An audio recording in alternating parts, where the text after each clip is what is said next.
नमस्कार. आता हर्षवर्धन खूपच क्रिटिकल असतो. त्यावेळेला विजया खूपच रडत असते.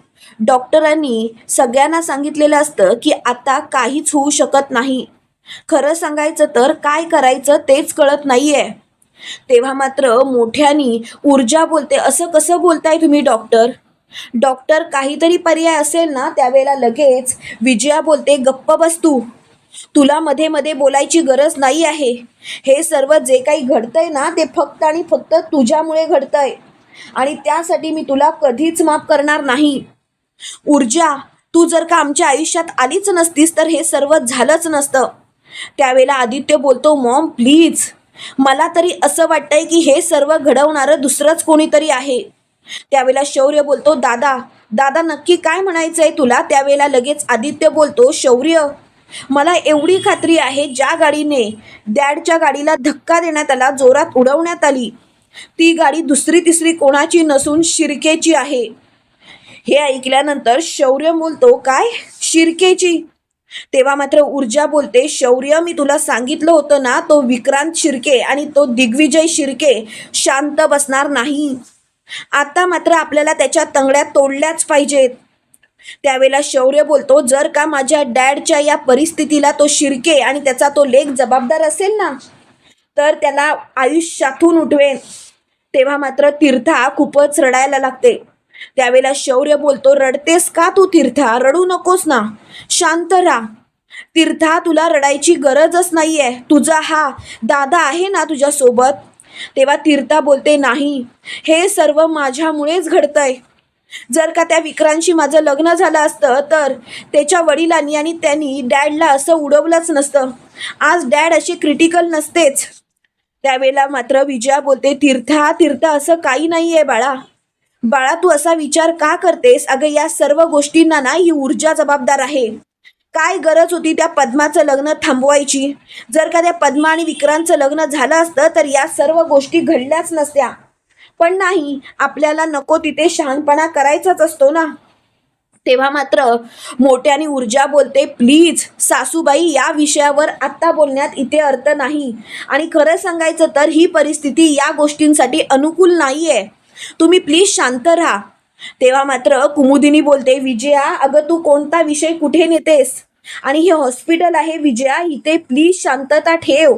तेव्हा मात्र विजया बोलते, शांतता ठेवू? माझा नवरा तिथे ICU मध्ये आहे, क्रिटिकल आहे, डॉक्टरांनी तर हात टेकले आहेत आणि तुम्ही म्हणताय मी शांतता राहू? तुम्हाला जरा विचार करायला पाहिजे. आणि तसंही मुळात तुम्ही का विचार कराल? तुमच्या पोटी थोडीच त्यांनी जन्म घेतलाय, तुमचा थोडीच तो लेक आहे. तुम्ही स्वतःच्या लेकाचा विचार करालो, पण माझ्या नवऱ्याचा का?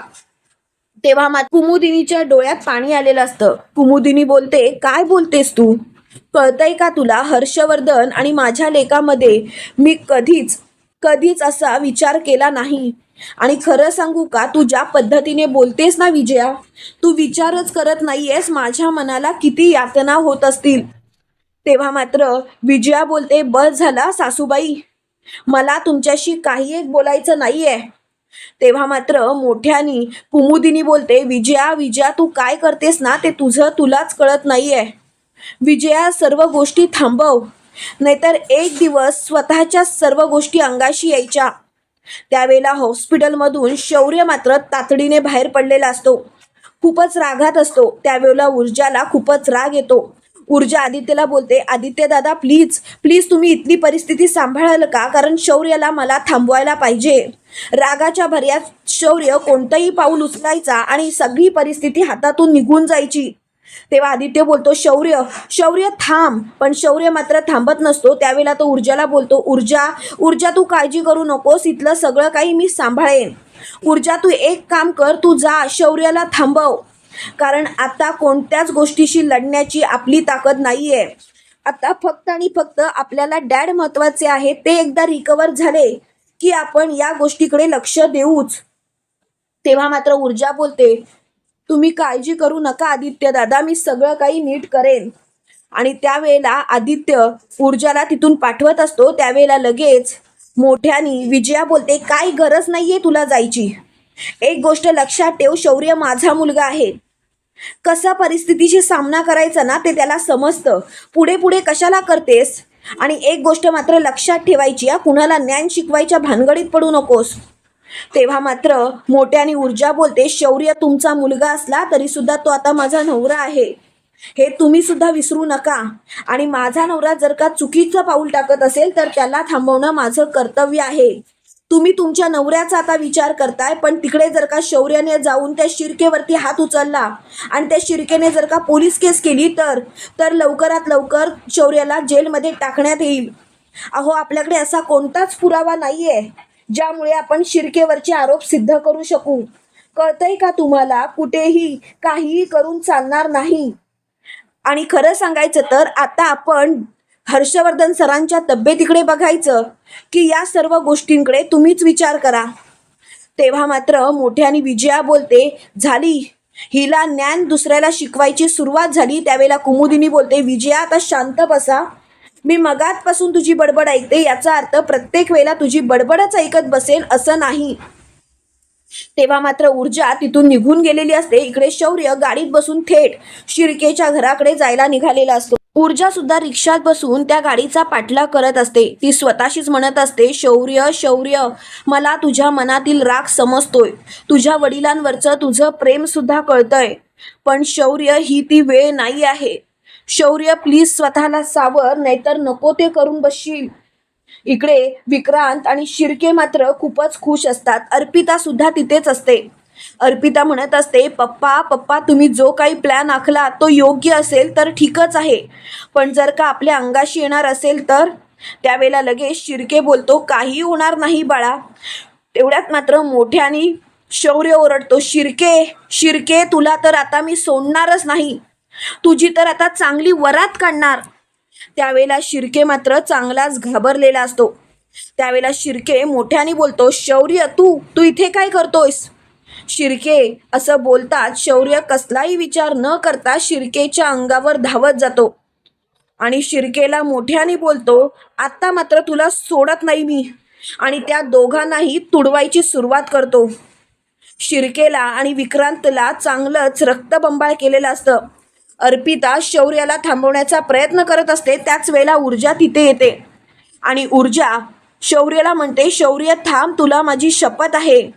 शौर्य तू काय करतोयस ते तुला तरी कळतंय का?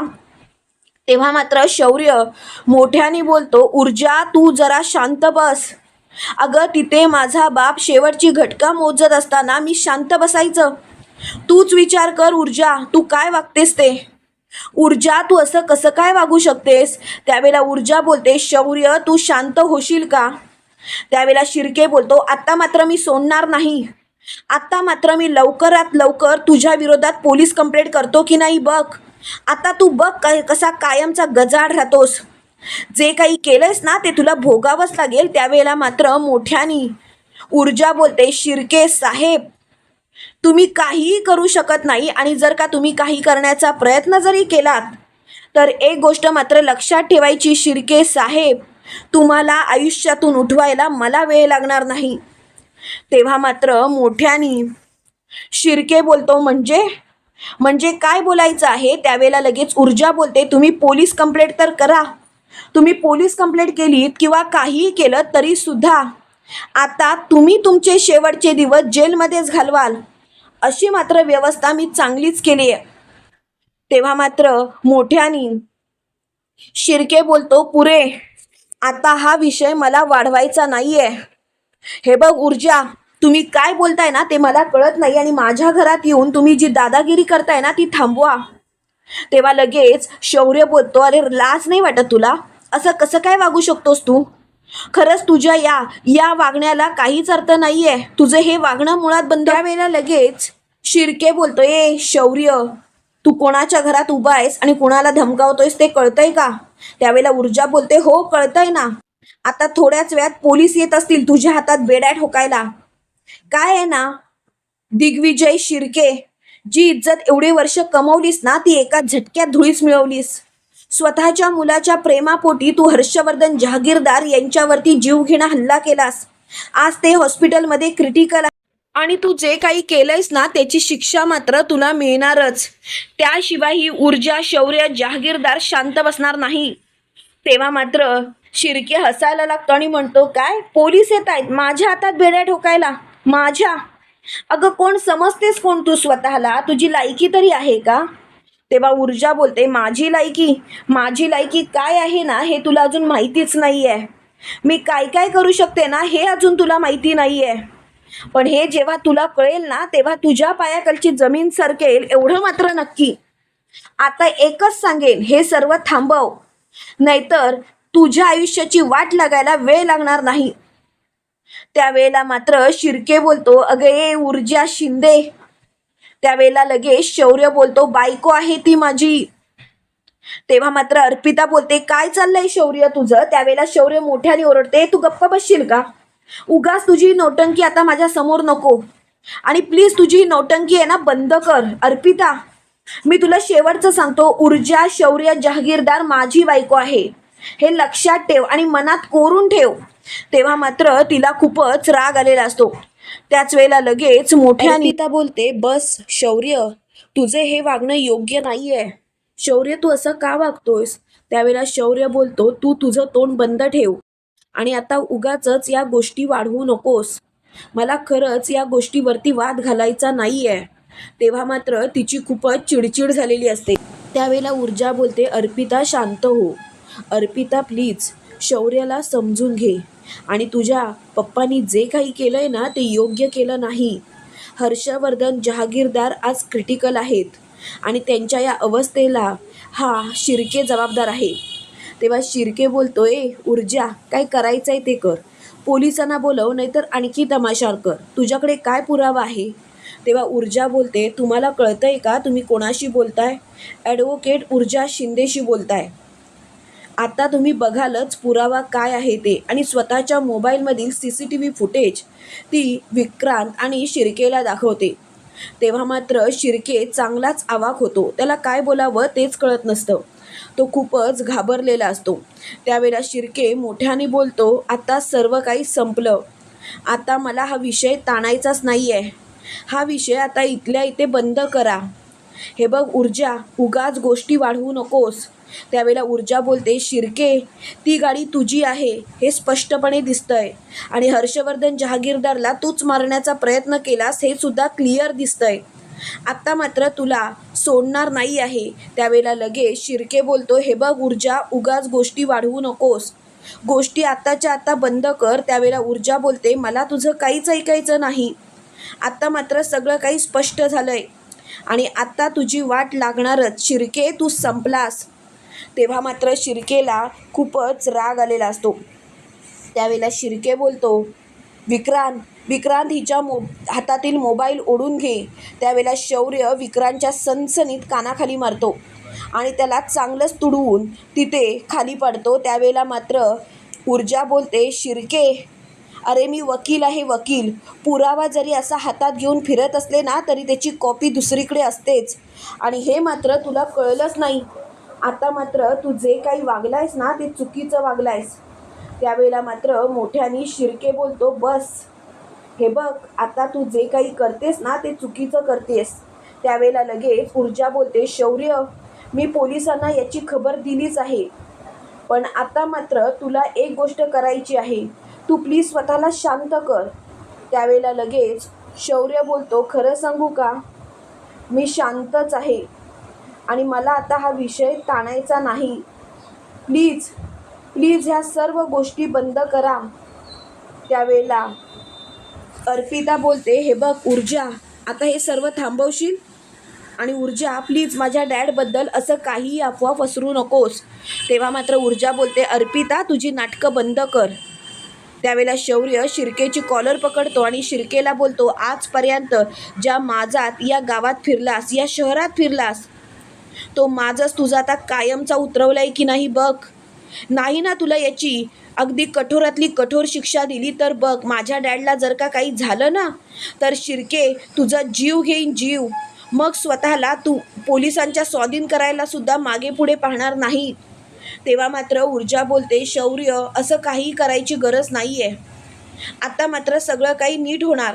शौर्य मी सांगते ना तुला, तू शांत राहा. आपण कायद्याची मदत घेऊया, कायद्याने पुढे जाऊया आणि कायद्यानेच या माणसाला शिक्षा करूया. कायद्यापुढे आपलं काहीही चालत नाही शौर्य. त्यावेळेला शौर्य बोलतो, ऊर्जा अगं हो, पण आज आज माझ्या वडिलांची जी अवस्था आहे ती. तेव्हा लगेच ऊर्जा बोलते, शौर्य तुला असं नाही वाटत आपण हॉस्पिटलमध्ये असायला पाहिजे? याला तर पोलीस घ्यायला येतीलच. याच्या हातात बेड्या तर ठोकणारच आहे. याला फरफटत याची धिंड काढणार आहेत. आणि तू काळजी करू नकोस, याचा चांगलाच पाहुणचार मी करणार. तेव्हा मात्र शौर्य बोलतो, ऊर्जा माझा तुझ्यावरती पूर्ण विश्वास आहे, पण एक गोष्ट मात्र लक्षात ठेवायची, कितीही काही झालं तरी सुद्धा हा माणूस सुटला नाही पाहिजे. तेव्हा मात्र तिची खूपच चिडचिड झालेली असते. त्याच वेळेला लगेच ऊर्जा मोठ्याने बोलते, आता सगळं काही संपल्यात जमाय आणि मला आता या गोष्टी ताणायच्याच नाही आहेत. यापुढे हा विषय वाढवायचा नाही आहे शौर्य. आणि तसंही हर्षवर्धन जहागीरदार शुद्धीवर आल्यानंतर या शिर्केचं काय करायचं ते स्वतः बघतीलच. आपल्याला या गोष्टींमध्ये पडायची गरजच नाही. तेव्हा मात्र शौर्य ऊर्जाला बोलतो, ऊर्जा ऊर्जा काही काळजी करू नकोस, सगळं काही नीटच होणार याची मला खात्री आहे. ऊर्जा एक गोष्ट मात्र लक्षात ठेव, कितीही काही झालं तरीसुद्धा डॅड तर याला सोडणारच नाहीत, पण आधी डॅड तर शुद्धीवर यायला पाहिजे. डॅडची तब्येत कशी आहे तुला माहिती आहे ना? तेव्हा ऊर्जा बोलते, काही होणार नाही. इकडे आदित्य कुमुदिनीला बोलतो, आजी आजी अगं शौर्य ठीक असेल ना? कारण शौर्य ज्या रागाच्या भरात तिकडे गेलाय ना ते चुकीचं आहे, काहीही घडू शकतं. तेव्हा लगेच कुमुदिनी बोलते, तू काळजी करू नकोस. अरे त्याला काही होणार नाही, कारण ऊर्जा त्याच्यासोबत आहे आणि ऊर्जा शौर्याला काहीच होऊ देणार नाही, मला विश्वास आहे. तुम्हाला काय वाटतं मित्रांनो, खरोखर शौर्य आणि ऊर्जा या दिग्विजय शिर्केला कायमचा गजाड पाठवतील आणि हर्षवर्धन खरोखर शुद्धीवर येईल का? कमेंट करून नक्की कळवा. आणि असेच मालिकेंचे नवनवीन अपडेट पाहण्यासाठी व्हिडिओला लाईक आणि चॅनलला सबस्क्राईब करायला विसरू नका. थँक्यू.